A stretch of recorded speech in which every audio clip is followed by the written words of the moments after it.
What's up, YouTube? Once again, you're in the kitchen with Paul. Today, on today's program, we're going to be making chicken parm, one of my favorite Italian dishes. We're going to make the chicken parm. We're going to bread the chicken ourselves. We're going to fry the chicken up. Sometimes we like to shortcut. We go to the food store and we get the breaded cutlets already, and then we just throw the sauce and the mozzarella cheese on. We're not doing that today. We're doing it all by hand, all done the proper way. Breading the cutlets, frying the cutlets, making the tomato sauce, putting it all together, putting it in the oven. We're gonna make some biscuits with some garlic on them, making some garlic bread, and we're gonna have some spaghetti on the side. All today in the kitchen with Paul. Stay tuned. Oh, and another apron. Got my chef hat on, but I always got to pledge allegiance to Steal a Nation. We'll be right back. All right, YouTube. We decided to grate our own mozzarella cheese because I found out that anytime you have grated cheese in a package, they put a certain chemical in it.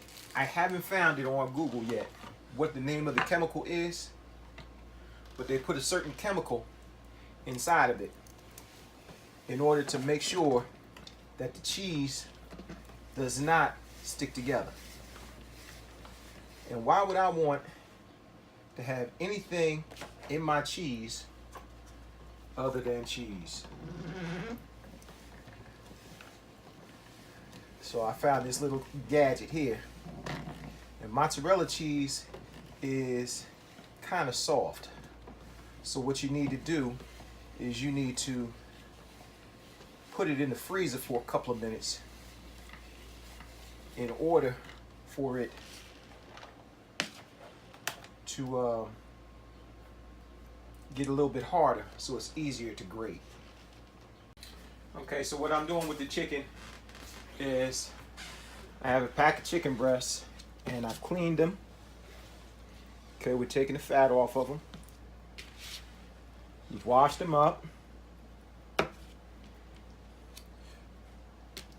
once you clean the chicken and you've washed them, taking the fat off of the excess fat, that's a thick piece of chicken.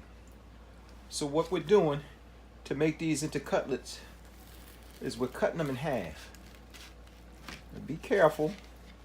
Make sure you don't cut yourself. And there you go. So that turns into 2 chicken breast cutlets. Okay, our next step is to season our chicken. Now, a lot of people have different ways that they do it, but I like to season the chicken itself before I batter it. That way the chicken has flavoring already inside the meat, so you don't lose anything. Now what I poured in Paul's Triple Play, Chef Paul's Triple Play, which is of course seasoned salt, granulated onion powder, granulated garlic powder. I put some pepper in it. Now I'm going to take some Italian seasoning. Put the Italian seasoning in there. And I'm going to drizzle it with some olive oil. And drizzling it with olive oil will allow the seasoning to stick to the chicken. Now what I'm going to do is I'm going to make sure that all of these ingredients are incorporated on each and every one of these cutlets. And then I can let it sit for about 20 minutes so that the flavor really gets inside each cutlet. Then after that, we're going to go through our 3-step process, being flour and egg wash and the breadcrumbs. Okay, We're gonna get started breading our chicken. We have our flour mix here. We have our egg wash. We have our panko seasoned breadcrumbs. Okay? If you've never seen panko before, these are panko seasoned breadcrumbs. Okay? Japanese style. And like I said, the breadcrumb itself is a little bit thicker consistency to that breadcrumb. And we see there's starting to be a little bit of smoke coming from our oil. So we know that our oil is nice and hot. We're gonna start breading our chicken. So we're gonna put the flour on both sides. And what that flour does is that flour seals in all of that seasoning. Now you take that and you put it in the egg wash. From there you go to the panko breadcrumbs. Make sure you mash them down on there.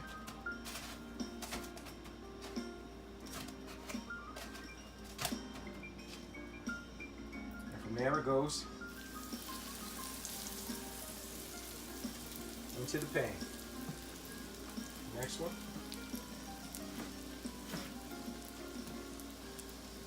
Flour to seal in that seasoning.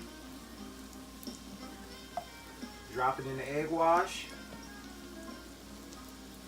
Let the egg wash drip off of there. And then right to the panko breadcrumbs. And you're going to let these stay in the breadcrumbs for about 2 minutes per side. Alright, YouTube. It's the second portion. It's about building our sauce now. So what we're going to do, we've got all the chicken fried up. We're going to get a base for our sauce. We start off with some olive oil. We're going to cook down some onions.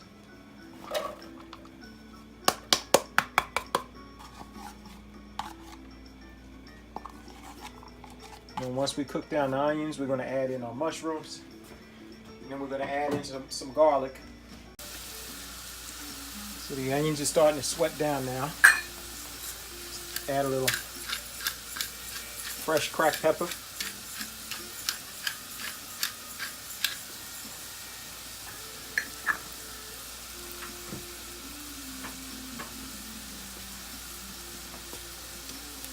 Stir them up a little bit. And as these continue to cook down, we're going to put some baby bella mushrooms that we sliced up. We're going to put them in there. And what we've also done, what we're going to add, is we've minced up some garlic. Now because the garlic is so small, it's going to be pretty strong. And we don't want it to burn up. So we're just going to lay it on top of the onions and the mushrooms. And it's still going to infuse all of its flavor into the dish. We'll be back in a minute. Okay, our onions have started to cook down. Our mushrooms are releasing their moisture. So we're going to start moving that garlic around in there. And it's about time to add our sauce. So we're going to add some marinara sauce. There we go. And we've gotten all that extra sauce out of there.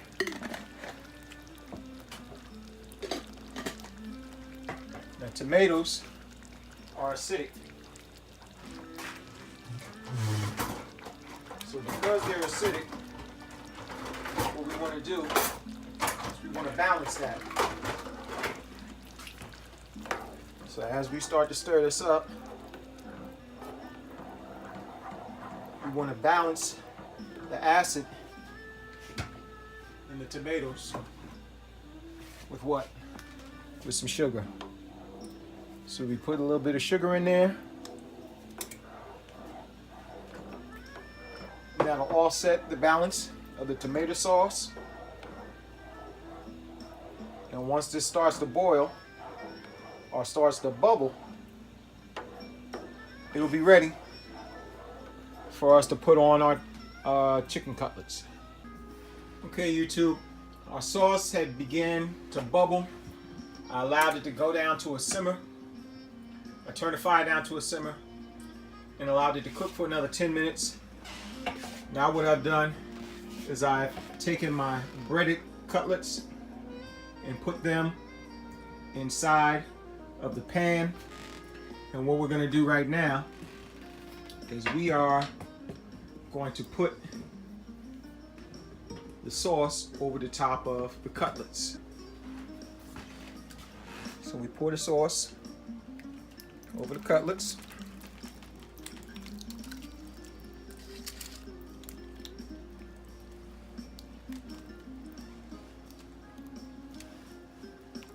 Making sure we get sauce everywhere. So now all the sauce is down. I'm going to try and spread the sauce evenly. We've already preheated our oven to 350 degrees. And now we're going to get our mozzarella and Parmesan blend. And there's no need to be stingy with this stuff. Gotta love Parmesan Reggiano and mozzarella cheese all over. Because there's nothing better than cheese, right? Cheese is your friend.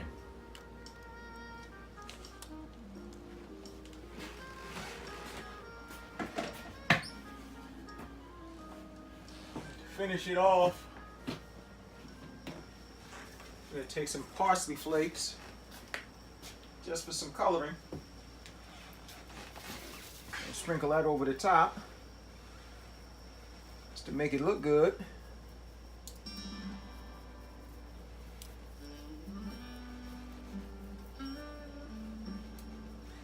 There.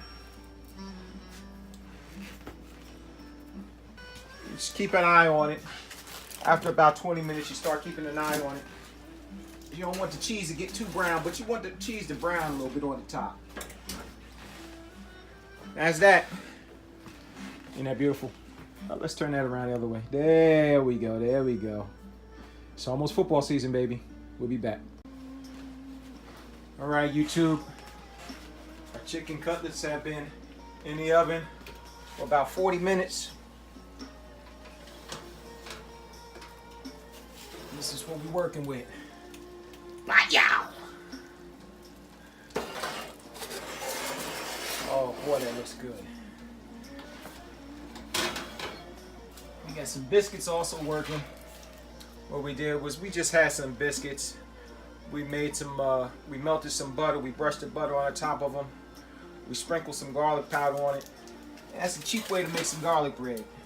So that's gonna be cooking up. But I just want you to take a look at this chicken parm. Oh boy. Look how that is. Parsley on there. It's browned to perfection. Looks fabulous. We're going to check it out in just a few minutes. As soon as those biscuits are done, I'm going to chop up some salad, some lettuce for some salad, because I get my own romaine, so I can wash it up, so I can cut it up. It's a lot cheaper that way. So we're gonna have a salad. We're gonna have a little spaghetti with the sauce, the extra sauce that's in there with the chicken cutlets. The chicken cutlets have flavored that sauce, and we're gonna put that sauce on top of our spaghetti, and then we're gonna have our garlic bread. Okay, what I wanted to show you, YouTube, there was a lot of sauce, or so we thought, in that chicken parm. But as you can see, that sauce gets soaked up. But this is our plate. We got the chicken parm. We got spaghetti right next to it. We got that sauce on top. And we're gonna try it and see how it tastes. All right, YouTube. We're going in for a piece of that chicken parm. Oh boy. That is melt in your mouth tender. I want you to be able to see this. You see that? The chicken is moist, it's tender, and it's hot. So let's test it out.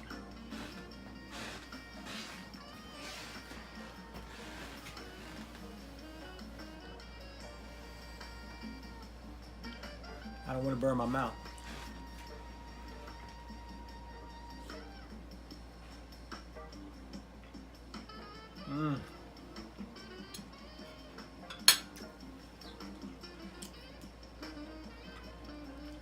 The meat itself still has that seasoning in it. You don't just get the seasoning from the breading. You get the seasoning from the meat itself. Having that meat seasoned and having it sit for 20 minutes before you bread it up makes all the difference. It's nice and tender. The sauce is fantastic. Try a little bit of this spaghetti. Another piece of this chicken. I don't want to drop any on the floor.